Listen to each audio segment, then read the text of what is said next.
Sud Radio, 10h midi, Valérie Expert. Et comme tous les vendredis, Gérard Collard est là avec nous. Bonjour Gérard, Bonjour. libraire à Saint-Maur, c'est la Griffe Noire. Il y a moins de monde dans les librairies. Oui, il y a moins de monde. Mais c'est assez bizarre parce que l'on avait une signature par exemple d'Aurélie Valognes samedi. Je me suis dit on aura absolument personne et c'était la foule. Donc on peut pas dire que ça soit dramatique, mais il y a quand même les gens sont méfiants. Une baisse d'activité. Oui, mais on n'est pas les plus à plaindre. Les plus à plaindre, c'est les restaurateurs. Hier, j'étais dans un resto, on était 3. Le type était désespéré. Et je vous parle pas des manicures chinois. Tout ce qui est et puis les spectacles. Ah oui, ça c'est terrible. Évoqué, les théâtres, les cinémas. Et tous les salons du livre qui sont annulés les uns après les autres. Là, ça devient un peu compliqué pour tout le monde. Alors, c'est bien de prendre un livre et de rester chez soi aussi. Oui. On va vous conseiller des très bonnes choses. Alors Gérard, on commence avec... Je vous ai trouvé un roman, moi j'adore cet auteur, il s'appelle Nicolas Butler, c'est chez Stock. Il a écrit Le Petit-Fils. Et alors, vous savez, on décrit souvent l'Amérique paumée des petits villages, mais alors... Il y a de la haine, il y a de la violence. Et là, pas du tout. Il montre que c'est des communautés où les gens s'entendent bien, sont solidaires et tout. Alors, c'est un couple âgé. Lui, alors, le portrait de grand-père, c'est absolument fabuleux. C'est comme un doudou. J'ai adoré ce personnage. C'est un hymne à l'amitié. Alors, ce grand-père, ils ont adopté une fille quelques années avant. Ils se sont disputés. La fille est partie. Elle a eu un enfant. Et là, elle revient chez ses parents. Et c'est les pages que vous lisez sur le grand-père et le petit-fils qui est surdoué, qui est drôle, c'est malicieux. La grand-mère, elle est un peu en retrait. Et puis, il y a le copain du grand-père aussi qui est très drôle. Mais franchement, ça fait du bien. Et alors forcément, ça peut pas. Comme on dit, les gens heureux n'ont pas d'histoire. Et là, la fille va tomber sous les griffes d'une espèce de secte religieuse, d'une église évangéliste et tout. Et le prêtre, le chef de cette secte, décide que le petit-fils a des dons de guérisseur. Et là, c'est la perdition. Donc le grand-père et la grand-mère vont tout faire pour récupérer le petit-fils et leur fille. Mais c'est très compliqué. Donc c'est un côté, c'est le bonheur parce que c'est vraiment des pages de bonheur. Et je trouve que la vie, c'est ça aussi parce que maintenant, j'ai l'impression que tout le monde est battu, tout le monde est violé, tout le monde a un cancer, tout le monde a des scléroses en plaques. Ça devient absolument abominable avec tout le monde est au chômage. Et là, on montre que ce sont des gens simples, mais qui sont généreux et sont profonds. C'est les liens qu'il peut y avoir entre des grands-parents avec des petits-enfants. On peut avoir eu, nous, avec nos parents et tout. C'est très, très beau. Lisez tout de Nicolas Butler parce que c'est vraiment un auteur que j'adore et qui tombe pas dans le glauque sans tomber dans le gnangnan et dans le absolument. Et c'est vrai, c'est des vrais gens. C'est-à-dire qu'on a l'impression de les connaître. Nicolas Butler, donc ça s'écrit N-I-C-K-O-L-A-S, son nom, et le titre du livre, c'est Le Petit-Fils, et chez Stock. Et on rappelle que vous pouvez commander chez vos libraires des livres par la poste si vous voulez pas sortir. Absolument. Voilà. Et alors moi, je vous ai déjà parlé d'un bouquin, d'un polar, mais on l'avait fait très très vite et que j'ai adoré. C'est un autre polar. C'est lumineux. Ça s'appelle Rouge Tango de Charles Aubert chez Slatkin. Arrêtez-vous sur ce type et ce polar, c'est franchement unique. C'est-à-dire que vous y sentez bien, parce que généralement le polar c'est violent, c'est glauque, c'est dans des coins pas possibles. Là, ça m'a donné envie d'y aller.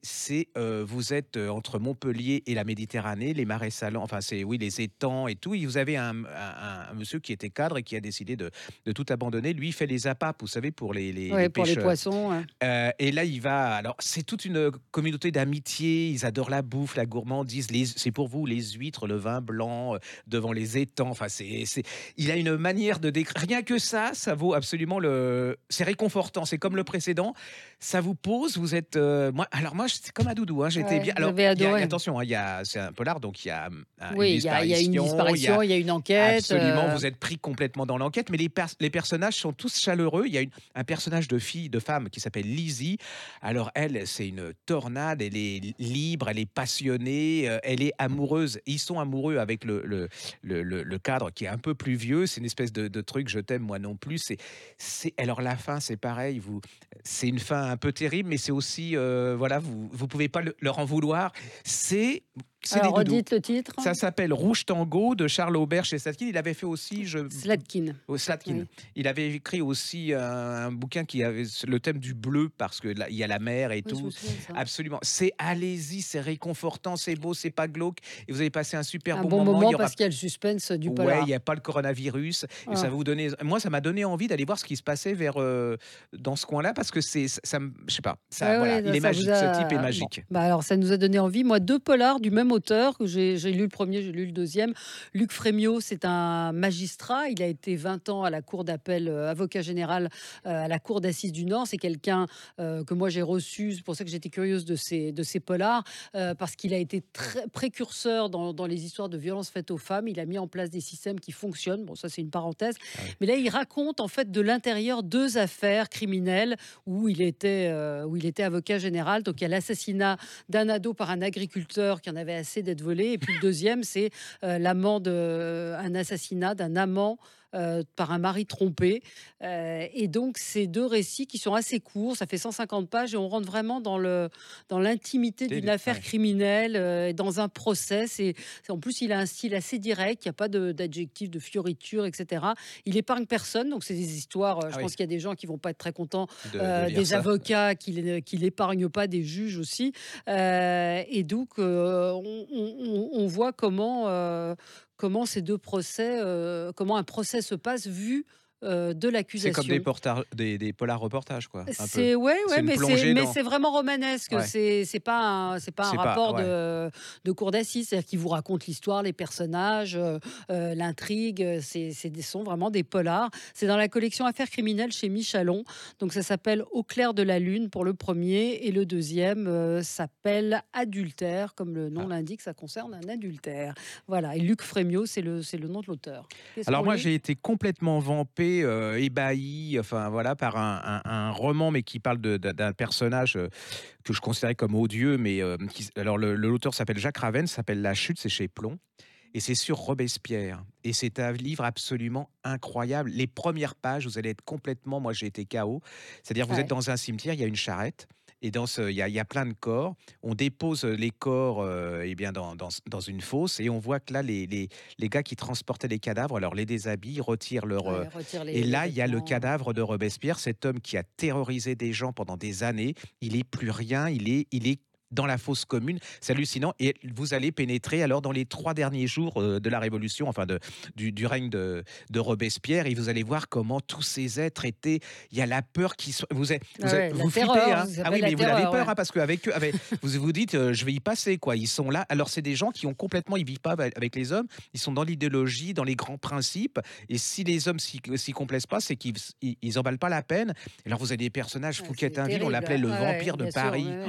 Son nom est resté. Est resté quand je dis une référence, quand on parle de quelqu'un comme d'un Fouquet-Tinville, c'est devenu un nom commun. Il a un art de décrire ça vous fait flipper. Vous avez aussi Saint-Just. Alors Saint-Just, vous voyez, beau, les cheveux et tout, mais c'est abominable. Et vous avez tous ces gens qui se disent, on va y passer. Et donc, le crétin, il dit qu'il va donner une liste, mais il donne pas les noms. Donc et là, il est balayé. Alors là, vous voyez comment il est décapité, mais en plus, il s'était tiré une balle dans la tête. Donc, il avait la mâchoire. Il retire le... C'est presque un film d'horreur, mais vous avez... vous savez, la Révolution française, il y a ceux qui en font les grands trucs, les grands principes et tout. Puis là, vous avez la déviance, quoi. C'est l'idéologie, comment elle prend le pouvoir. Et vous avez ces hommes au quotidien.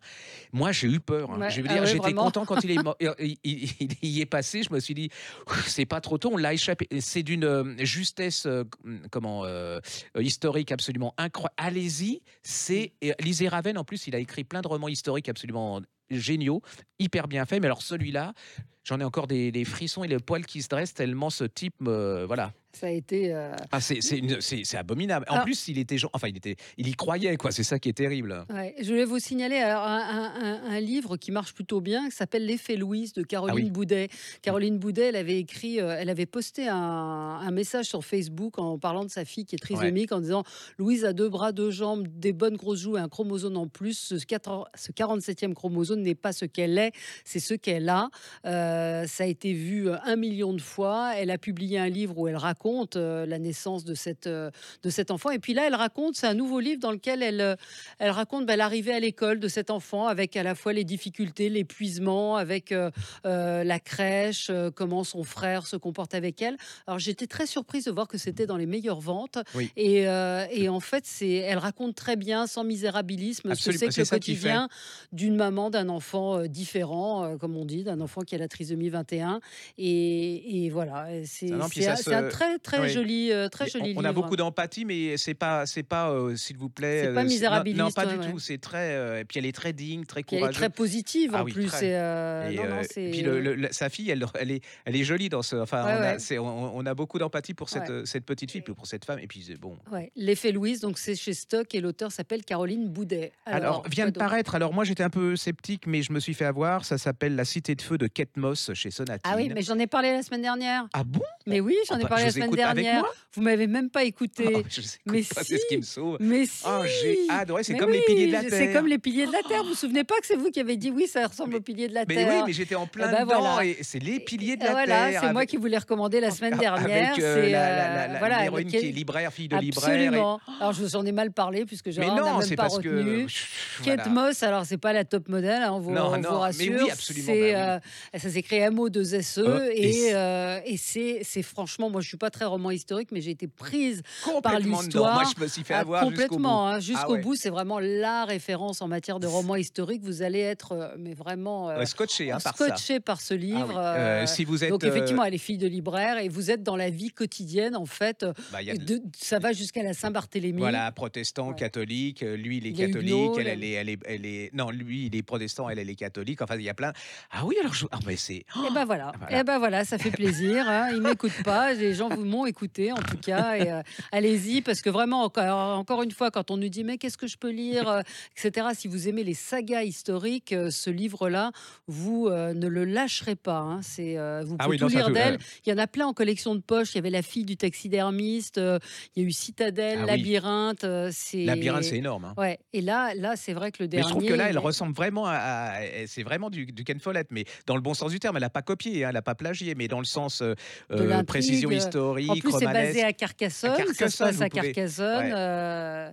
Et vraiment, allez-y parce que ça s'appelle La Cité de Feu. C'est chez Sonatine et vous passerez un bon moment. Quoi d'autre, Gérard? Ah bah, on va dans le côté joyeux pour un peu se changer les idées. On va pas faire des tonnes parce qu'il est tellement brillant et que vous l'aimez beaucoup. Ça Oui. s'appelle La mariée était en rose de Frédéric Lenormand Ouais. chez Rose Bertin, chez La Martinière. Et alors j'adore parce que alors c'est Marie-Antoinette, hein, Louis XVI et tout, et Marie-Antoinette elle a son service secret à elle, hein, avec entre autres un couple d'enfer, le coiffeur de son coiffeur et celle qui lui fait ses costumes, Rose Bertin. Et alors, ils peuvent pas se voir hein, parce qu'ils sont jaloux l'un de l'autre. Il y en a, si vous n'avez pas lu, il y en a déjà deux qui sont parus avec ces personnages. Et là, on pique le code secret de Marie-Antoinette. Et alors, bien sûr, et qu'est-ce qu'on a vu? Beaucoup C'est qu'en d'humour, fait, beaucoup de ouais, c'est légèreté dans brillant, c'est dans les léger. livres Et de Frédéric apparemment, Lenormand. le gars qui s'est tiré il était en robe de mariée de Rose Bertin. Donc, vous voyez le scandale. Donc, les deux neuneux, là, ils vont partir à la recherche. C'est pétillant, c'est drôle. À mon avis, ça va pas être facile à faire parce que le gars, Oui, Frédéric Lenormand, a un art de reconstituer cette espèce de style du 18e avec l'humour, la légèreté. C'est du champagne et tout. Vous n'avez pas le moral. Vous lisez ça. Je vous jure que ça vous fait du oui, bien. ça, Et vous lisez ça les donne trois la d'une pêche. Et traite. vous pouvez Ouais. lire les autres qui sont parus en poche, non? Non, Pas non, je pense encore? pas, mais Ouais. bon, et en Ouais. plus, moi, ce qui est étonnant, c'est qu'il l'ait pas fait en série télé parce que Oui, c'est c'est vrai qu'il y a tous les ingrédients pour bah, ça. oui, ils avaient fait Jean-François Ouais, Parrot. Je ouais, trouve c'est vrai. que Ouais, ouais, on on est aurait pu dans le moi, si vous même êtes à la télé, si esprit. vous êtes Ouais. producteur, allez-y parce que c'est vraiment un beau sujet, là. Petite collection que j'adore chez Mercure de France, le goût de. Donc il y Ah a oui, le goût bah de oui, ça, c'est l'Italie, le génial. goût de. Là, c'est le goût de la politique et le goût de l'esprit français. Donc ce sont des petits livres qui rassemblent des Des textes textes, ouais. d'écrivains, d'auteurs. Le goût de la politique, c'est très bien parce que c'est à la fois la politique et la littérature. Donc on va de Voltaire à Saint-Just, enfin ou plutôt Saint-Just, Voltaire à Hannah Arendt. Et on a aussi évidemment Jules Renard, Montesquieu. Enfin, panorama à chaque fois d'un Ouais. sujet. C'est une petite collection qui paraît chez Mercure de France. J'en ai pas vu Il y depuis en a longtemps. plein, hein, Il y sur en a Venise, plein, c'est sur le tout, oui, oui, Maroc. oui, oui, Et sur en le plus, goût ça du a un vin. intérêt enfin, c'est un Ça vous super. donne envie de lire le Ouais, livre quand et vous en plus, vous lisez. pouvez vous le balader partout parce que j'ai essayé, ça se met dans la poche, vous pouvez vous le Absolument. retirer, c'est pas épais, ça n'abîme pas les poches. Si vous allez passer, quand vous êtes un peu, je sais pas, en attente de quelque chose, bah, vous passez 5 minutes à lire un texte Là, là-dessus, c'est c'est très, le très goût de bien. l'esprit français et le goût de la politique. Donc, 2 livres, à vraiment ne pas manquer chez Mercure de France. C'est tout petits bouquins effectivement qui vont vous faire, penser à autre chose. Merci À Gérard. bientôt. À bientôt. Nous, on se retrouve, dans quelques instants pour commenter l'actualité. À tout de suite. Sud Radio, 10h midi, Valérie Expert.